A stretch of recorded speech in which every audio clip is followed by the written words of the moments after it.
Mathematical induction लोगों को देखने में ही टफ लगता है, समझने के बाद लिखने में भी टफ लगता है। इसमें आपको करना क्या होता है, यहाँ पे वेन डायग्राम भी बहुत बड़ा रोल प्ले करती है, तो ये हमें बहुत अच्छे से आना जरूरी है। इसके साथ साथ इतने ही दो क्वेश्चंस आपको यहाँ पे दिखाई दे रहे हैं। यहाँ पे इंडक्शन थोड़ा ज्यादा पूछा हुआ है, इसके ऊपर बात करेंगे। दोस्तों यार, जब रिलेशंस अच्छे रहेंगे तभी जाके आपको लोग फंक्शंस में बुलाएंगे, ये मैं हमेशा कहता हूँ। तो देखो भाई, रिलेशन जो है वो हमेशा आपको एग्जाम में कम से कम 10 मार्क के लिए आता है, और फंक्शंस आप पकड़ के चलो कि वो 5 मार्क के लिए आता है। इसमें आपको एक कॉन्सेप्ट है जो कि वॉर्शल एल्गोरिदम है, ये भी आपको अच्छे से आनी चाहिए। बचा हुआ पार्टीशन हो, इक्विवेलेंस क्लास हो, ये ज्यादा कुछ पूछा नहीं है। तो ये हाय हेलो नमस्ते दोस्तों, दिस इज रौनक सर और मैं आप सबका स्वागत करता हूं आपके मेरे प्लेटफॉर्म आलसी इंजीनियर पे। दोस्तों आज हम लोग सीखने वाले हैं डिस्क्रीट मैथमेटिक्स, वो भी कंप्यूटर और एआईडीएस ब्रांच का, जो कि पुणे यूनिवर्सिटी के 2019 पैटर्न को सेकेंड ईयर के फर्स्ट सेमेस्टर में।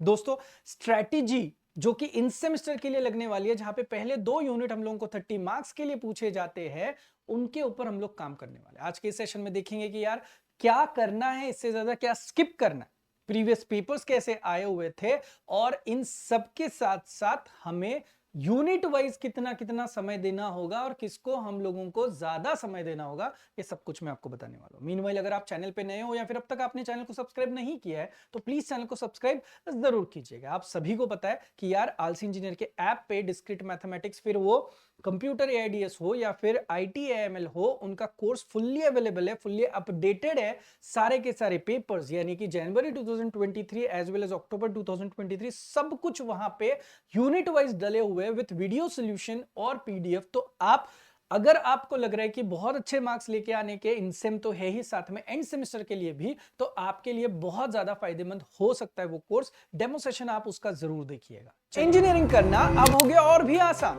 पुणे यूनिवर्सिटी का न्यूली अपडेटेड 2024 पैटर्न, 2019 पैटर्न और भी कई यूनिवर्सिटीज के fully updated curated PYQ inclusive courses अब आपको दिखेंगे आलसी इंजीनियर के ऐप पे। भाई 2 लाख से ज्यादा बच्चे ऑलरेडी जुड़ चुके, आप किस बात का वेट कर रहे हो? जल्दी से join us now, link in the description. Thank you. चलिए अभी फिलहाल शुरुआत करते हैं हम लोग पेपर्स के साथ। ये है आपका जनवरी 2023 का पेपर, जनवरी 23 का इन सेमेस्टर का पेपर, और ये रहा आपका अक्टूबर का 2023 का पेपर। तो ये दोनों पेपर साथ में रखते हैं और शुरुआत करते हैं यूनिट नंबर 1 के लिए। यूनिट नंबर 1 का नाम देखोगे तो बहुत प्यारा सा, पुराना सा, आपने बहुत बारी सुना होगा ये नाम, वो है सेट थ्योरी एंड लॉजिक।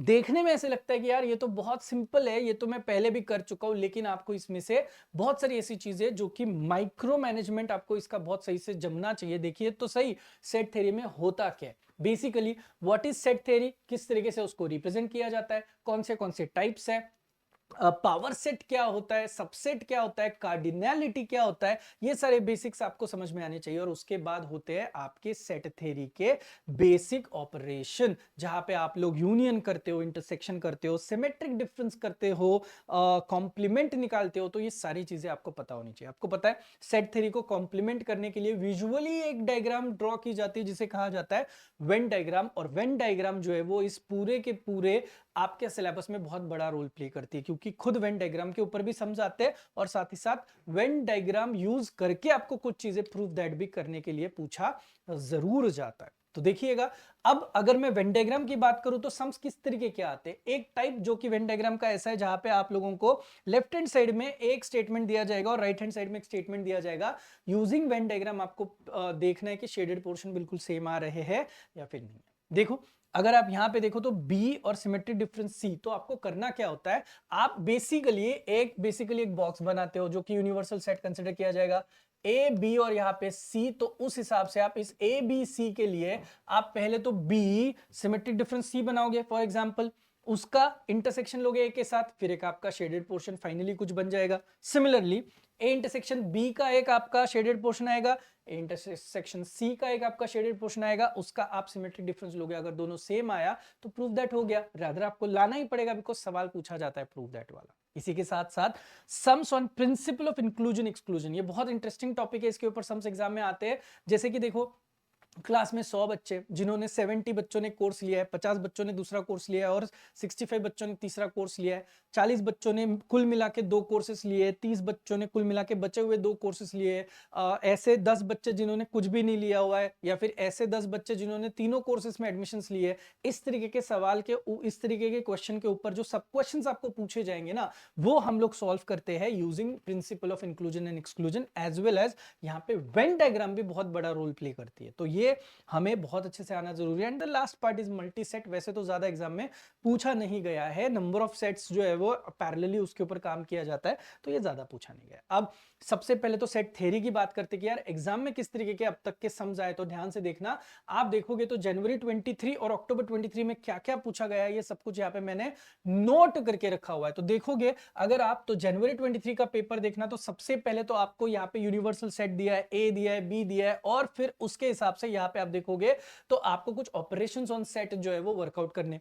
उसके साथ साथ नेक्स्ट अगर आप जाओगे तो यहाँ पे आपको सेट के ऊपर ये बेसिक थियोरेटिकल क्वेश्चन पूछा हुआ है कि भाई सिमेट्रिक डिफरेंस क्या होता है, यूनियन क्या होता है, इंटरसेक्शन क्या होता है और सबसेट क्या होता है। तो यहाँ पे आपको एक रैंडम एग्जांपल लेना पड़ेगा, उस एग्जांपल को मद्देनजर एक एक मार्क के लिए इनको एक्सप्लेन सही तरीके से करना पड़ेगा। एंड हियर कम्स आपका प्रिंसिपल ऑफ इंक्लूजन एक्सक्लूजन, जहां पे इतने इतने स्टूडेंट्स थे, इतने इतने कोर्सेस लगाए वाला सब कुछ आपको यहाँ पे डिटेलिंग में दिया हुआ है। तो जितना बड़ा आपको थियोरी लग रहा है पढ़ने में, लेकिन वो करने में बहुत ज्यादा आसान है अगर आप इसको वर्कआउट करो अच्छे से। तो राइट, तो देखो सेट थ्योरी से रिलेटेड जितनी सारी चीजें आपसे डिस्कस करनी थी वो मैंने आपको बता दी। यहाँ पे भी आपको ऑपरेशंस ऑन सेट पूछा हुआ है पहले।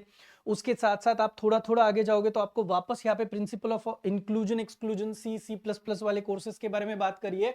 और इसके साथ साथ इतने ही 2 क्वेश्चंस आपको यहाँ पे दिखाई दे रहे हैं। यहाँ पे इंडक्शन थोड़ा ज्यादा पूछा हुआ है, इसके ऊपर बात करेंगे इसके बाद। होपफुली दोनों पेपर का सेट थ्योरी वाला लॉजिक समझ में आया, क्या करना है क्या नहीं करना है भी आपको इनडायरेक्टली समझ में आ चुका है। तो अब हम लोग आगे बढ़ते हैं मैथमेटिकल इंडक्शन के लिए। मैथमेटिकल इंडक्शन लोगों को देखने में ही टफ लगता है, समझने के बाद लिखने में भी टफ लगता है। इसमें आपको करना क्या होता है, एक होता है इंडक्शन का बेसिस, वो बेसिस आपका होता है n is equal to 1 put करके आपको left hand side is equal to right hand side है कि नहीं है ये चेक करना होता है। Then there is induction hypothesis. Hypothesis में आपको n की जगह पे क्या सब्स्टिट्यूट करना है दोस्त, k सब्स्टिट्यूट करना है। तो n is equal to k put करोगे तो आपको कुछ left hand side is equal to right hand side मिलेगी, जिसको आपको इक्वेशन 1 एज्यूम करना पड़ेगा हाइपोथेटिकली, और वो आपको आगे जाके इंडक्शन स्टेप के लिए यूज करना है। n is equal to k+1 जिसे कहा जाता है इंडक्शन स्टेप। इन 3 स्टेप्स को लेके आपको आपका मैथमेटिकल इंडक्शन का सम सॉर्ट करना है। सर मैं ये स्किप करूं क्या? नहीं,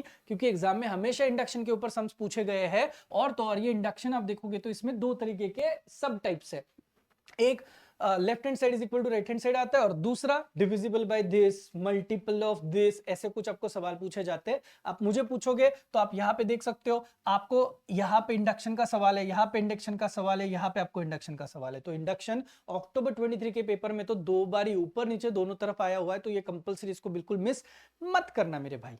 are you guys getting my point? ये हुआ इंडक्शन के बारे में। इंडक्शन के बाद नेक्स्ट आता है आपका लॉजिक। ये वाला बहुत लॉजिकली करना जरूरी है, बिकॉज लॉजिकल कनेक्टिव्स आपको पता होने चाहिए कि भाई ending operation, O-ring operation, implication, double implication पता होना चाहिए, उनके ट्रुथ टेबल आपको आने चाहिए, कॉन्ट्रापॉजिटिव क्या होता है, कॉन्वर्ज क्या होता है, इनवर्स क्या होता है, नेगेशन क्या होते हैं, ये समझ में आने चाहिए। Validity of argument, validity of argument जहां पे आपको रूल्स ऑफ इन्फरेंस या फिर कॉन्ट्रडिक्शन का एक लॉजिक यूज करके काम करना पड़ता है, ये भी आपको पता होना चाहिए। रहा सवाल डीएनएफ सीएनएफ, अब तक तो इसके ऊपर सम्स आए नहीं है। क्वांटिफायर्स के ऊपर एक ही सम आया था, जो कि 2 टाइप रहते हैं क्वांटिफायर के, एग्जिस्टेंशियल और यूनिवर्सल क्वांटिफायर्स। और नेगेशंस के ऊपर भी अब तक सम जो है वो आए नहीं है। हालांकि हमें तैयारी अगर डिटेल में करनी है तो सब कुछ पढ़ना होगा, लेकिन एग्जाम पॉइंट ऑफ व्यू अगर आप देखोगे तो देखो आपको क्या क्या चीजें मिलती है। मैं आपको वापस से पेपर्स दिखाता हूं सारे, ध्यान से देखना। आप देखोगे तो यहाँ पे आपको स्टेटमेंट्स दिए हुए, 2 स्टेटमेंट्स, और उनको आपको सिंबॉलिक फॉर्म में, इसमें लॉजिक का बहुत बेसिक नॉलेज आपको लगता है। नेक्स्ट टोटोलॉजी कॉन्ट्रडिक्शन, ये तो देखो भाई ट्रुथ टेबल आपको सही तरीके से आया, तो आपको कोई भी ऑपरेशन पूछा जाए उसको ट्रुथ टेबल के हिसाब से वर्क अराउंड करके, अगर ऑल टी आपका एंडिंग में आया तो उसे कहोगे आप टोटोलॉजी, ऑल एफ आया तो उसे कहोगे कॉन्ट्रडिक्शन। तो ये आपको 2 चीजें जो है वो यहाँ पे एग्जाम में पूछी जा सकती है, आपको इसकी तैयारी बहुत अच्छे से करना जरूरी है। नेक्स्ट मैथमेटिकल इंडक्शन के बारे में बात करी थी मैंने। ये देखो यहाँ पे सारा सब कुछ आपका कवर हो चुका है इस वाले पेपर का, लेकिन उसी के साथ साथ अगर आप आगे बढ़ोगे तो आपको यहाँ पे दिखाई देगा, ये देखो मैथमेटिकल इंडक्शन के ऊपर सम आया और यहाँ पे आपका कॉन्वर्स, इनवर्स, कॉन्ट्रा पॉजिटिव जिसके ऊपर आपको एग्जाम में सम आया हुआ दिखाई दे रहा है। With this again mathematical induction और यहाँ पे आया लॉजिकल इक्विवेलेंस, ये सब कुछ आप ट्रुथ टेबल के हिसाब से ही उनको दिखा सकते हो, प्रूफ करा के बता सकते हो। तो भाई साहब ये था आपका यूनिट नंबर 1, जो कि मैंने आपको इन डेप्थ सारा का सारा डिटेल एनालिसिस दिया हुआ है। Are you guys really getting my point? अब यूनिट 1 खत्म होने के बाद शुरुआत करते हैं भाई साहब यूनिट नंबर 2 के लिए, जिसका नाम है रिलेशन एंड फंक्शन। दोस्तों यार, जब रिलेशंस अच्छे रहेंगे तभी जाके आपको लोग फंक्शंस में बुलाएंगे, ये मैं हमेशा कहता हूं। तो देखो भाई, रिलेशन जो है वो हमेशा आपको एग्जाम में कम से कम 10 मार्क के लिए आता है, और फंक्शंस आप पकड़ के चलो कि वो 5 मार्क के लिए आता है। इस हिसाब से ये 15 मार्क आपके यूजुअली कवर किए जाते हैं। मैं बस आपको अप्रोक्सीमेटली बोल रहा हूं कि इंपॉर्टेंस देना है तो रिलेशन को देना पड़ेगा, इसको भी तोड़ ताड़ के पढ़ो। देखो सबसे पहले तो आपको ये बेसिक्स करना पड़ेगा। बेसिक के बाद सबसे जरूरी पार्ट है properties of relation. Properties of relation में देखो, रिफ्लेक्सिव प्रॉपर्टी है, सिमेट्रिक प्रॉपर्टी है, ट्रांजिटिव प्रॉपर्टी, और अगर ये तीनों प्रॉपर्टी सेटिस्फाई हो रही है किसी रिलेशन की तो उसे कहा जाता है इक्विवेलेंस रिलेशन। तो ये बहुत जरूरी है, इसकी पढ़ाई करना। ये सेक्शन आपको एग्जाम में कंपलसरी आता ही आता है दोस्तों। और उसके बाद एक और सेक्शन जो कि एग्जाम में और कंपलसरी आता है, जिसे हम लोग कहते हैं कि ये सारा हैश डायग्राम वाला सेक्शन है। हैश डायग्राम बनती ही ऐसे रिलेशन की है जो पोसेट हो। पोसेट का मतलब होता है partially ordered set. Partially ordered मतलब जैसे ये रिफ्लेक्सिव है, ये ट्रांजिटिव है, लेकिन सिमेट्रिक नहीं है, बल्कि ये क्लियरली कौन है, एंटी सिमेट्रिक होगा, तभी जाके आपका ये पार्शियल ऑर्डर्ड सेट बनता है। पार्शियल ऑर्डर्ड सेट को यूज करके फिर आप बना सकते हो हैश डायग्राम। जितना मुझे कॉन्फिडेंस है कि हैश डायग्राम जिस हिसाब से मैंने पढ़ाया हुआ है मेरे ऐप में, वो सबसे बेस्ट तरीका था सिखाने का, क्योंकि बहुत बेसिक तरीके से ग्राफिकल रिप्रेजेंटेशन के बाद वो चेंज होके किस तरीके से आपका हैश डायग्राम में कन्वर्ट होता है, ये मैंने बहुत डिटेल में इन डेप्थ एनालिसिस के साथ सिखाया हुआ है। आपने अगर अब तक कोर्स नहीं लिया तो कोई बात नहीं, आप खुद भी प्रैक्टिस कर सकते हो। बहुत सारे रिसोर्सेस अवेलेबल है, कहीं ना कहीं से तो आपको ये बहुत अच्छे से आना शुरू हो ही जाएगा। फिर उसके कुछ एलिमेंट्स होते हैं, चेन होता है, एंटी चेन होता है, वगैरह वगैरह वगैरह, लोएस्ट ग्रेटेस्ट एलिमेंट वगैरह वगैरह, and then there is a concept called as lattice. तो ये सब कुछ आपको बहुत अच्छे से करना है भाई। उसके बाद ये क्या है, इसमें आपको एक कॉन्सेप्ट है जो कि वॉर्शल एल्गोरिदम है, ये भी आपको अच्छे से आनी चाहिए। बचा हुआ पार्टीशन हो, इक्विवेलेंस क्लास हो, ये ज्यादा कुछ पूछा नहीं है। तो ये ओवरऑल था आपका रिलेशंस के बारे में। तो आप अगर यहाँ पे देखोगे तो आपको बहुत सारी चीजें पता चलेगी। When I talk about relations, ये देखो, ये थोड़ा बहुत अगर आपको दिख रहा होगा तो ये है आपका इक्विवेलेंस रिलेशन, जहां पे सवाल पूछा है। उसके बाद आप देखो हैश डायग्राम पे आपको सवाल पूछा है। उसके बाद आप यहाँ पे देखोगे तो यहाँ पे आपको पार्शियल ऑर्डर रिलेशन है या नहीं, इसके ऊपर सवाल पूछा है। उसके बाद अगर आप देखोगे तो ये अगेन पार्शियल ऑर्डर का सम है, जहां पे आपको एलिमेंट्स करने हैं चेन और एंटी चेन वाले। तो देखोगे तो पेपर वाइज भी अगर आप एनालिसिस करोगे ना, तो आपको समझ में आएगा कि मोस्टली इक्विवेलेंस रिलेशन के ऊपर आता है, वॉर्शल एल्गोरिदम पे आता है, हैश डायग्राम पे आता है। तो बहुत सारी चीजें जो है वो आपकी इसी तरीके से वर्कआउट होती है। यहाँ पे लैटिस के ऊपर क्वेश्चन आ चुका है। तो देखो, ये आपका रिलेशन वाला पार्ट बहुत ढंग से आप कर लेना। अब next and the final part is nothing but आपका रहता है फंक्शंस का। कितना करोगे, क्या क्या करोगे फंक्शंस में। तो जो सबसे पहली चीज आप फंक्शंस में करोगे वो ये करोगे कि भाई फंक्शन होता क्या है।